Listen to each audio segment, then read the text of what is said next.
Umentri rangba ka jalau konrat ki sangma ringkat umentri ubakmi ikatnat jungok kai perthai uba polling do hinin gesngi kila sam ya saujat ki Khusnam shaki hnyawut ki nokshna jingshna dikti na kaleng jala Meghalaya haka Ateliers Meghalaya award R1000 pulai kabla long hashlong Habai jingkren hagani gesngi usangma ulong belawan ra eka project Ateliers Meghalaya kalong bankershani ki briu haka jala ki badani ka sab bakarpang banshna jingshna dikti Kani ke projek kelas dang Khusnam R1000 pawai dah jing temu ban penyo ikilat jingnya rap ikibriu ki badan sab ban shna jing shna naga jela ban kentiu ya ka kam jongki ban penpau nam ya ki tiar jongki ban kentiu ya ka yau ka hat.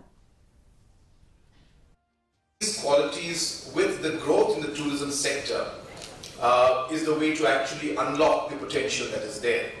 And when you connect the artisans, the ateliers and the tourism sector and connect it to entrepreneurship, and then provide a platform through something like the Meghalaya store, which is now online, you can imagine the kind of impact it can have in terms of economics and livelihood creation. And that's really what the game plan is. Ultimately, we realize that many things are happening. People are doing things. People are good at it. They are passionate about it.